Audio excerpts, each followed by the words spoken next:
Siamo al lago di Caldaro, più precisamente a Caldaro Paese, 2 chilometri, una cittadina tipica altoatesina, proprio carina. Sì, il classico paese di montagna con la vietta pedonale, tranquillo. Sì, dove non succede quasi mai niente.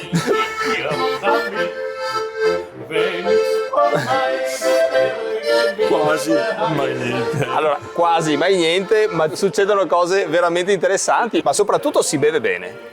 Ma allora, di solito sì, adesso siamo in un posto nuovo, vediamo cosa ci propongono. Questa è una enoteca, un wine bar, e più precisamente è il wine bar di Arthur Rainer. Eccolo qua, Arthur Rainer. Ciao, Arthur Rainer, ciao. sì, Perle. Questo è il tuo wine bar con cui sei in società con un amico, Con giusto? un amico della tenuta San Quirinus, sì. Ok. Cosa assaggiamo così di prima mattina? Oggi assaggiamo il Cabernet Sauvignon, è una riserva che proviamo a fare ogni anno, però non imbottigliamo ogni anno. È una cosa molto particolare. 2017. 17. Abbiamo fatto 17, 18, poi nel 19, 20 e 21 non l'abbiamo fatta. Da cosa dipende un po' la scelta di questo? Allora, noi proviamo sempre a produrla, andiamo in vigna, selezioniamo l'uva più piccola, più scura, 1500 kg e vinifichiamo in una maniera con più movimenti, con più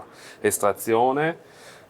Poi mettiamo solo in barrique nuove e dopo 13-14 mesi però decidiamo se finiamo questo processo o meno. Praticamente se non finiamo va declassato e diventa sempre un Cabernet Sauvignon, però non riserva, che ha fatto praticamente 13-14 mesi in legno nuovo. Che comunque di tutto Però rispetto. quando assaggiamo questo vino vedremo che c'è tanta ciccia, che c'è tanta eleganza che porta al nostro territorio. È una cosa di prestigio anche per me. Al naso proprio frutti piccoli rossi in grandissima quantità. Poi anche spezzato, pepe, tabacco. Pepe comunque, tantissimo. Per Sì. comunque tanta freschezza, perché c'è anche un'acidità, diciamo, giusta. C'è anche una nota dolce, un po' di panna cotta mi impressiona, perché noi siamo abituati ai nostri Cabernet Sauvignon che sono un po' più con note minerali, un po' più con note speziate, hanno meno frutta, meno complessità, soprattutto a naso. E qua hai la struttura di un Cabernet, ma l'eleganza, la complessità, i profumi fruttati tipici dei rossi altoatesini. Mi piace tantissimo. A me la cosa che mi ha colpito tantissimo è che al naso è veramente avvolgente. Io dico sempre che sono quei tipici vini che ti mettono il braccio intorno alle spalle, ti abbracciano e ti dicono guarda stai qui con me e beviamo un po' alla volta. Insomma, devo dire che è veramente iper interessante.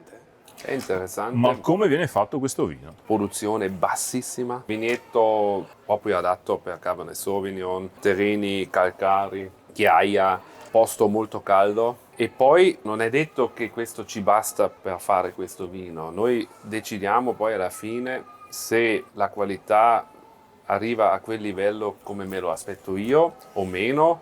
Comunque è un vino anche che ha un prezzo molto importante e vorrei avere un vino che posso mettere vicino a tutti i Cabernet Sauvignon che ci sono qui nel territorio, e quella sicurezza voglio avere anche dentro di me, e se la sento lo imbottigliamo e se no lo declassiamo e facciamo una buona via di mezzo, perché per me è importante che la top selezione, il vino deve essere grande, non basta che è molto buono, Sì.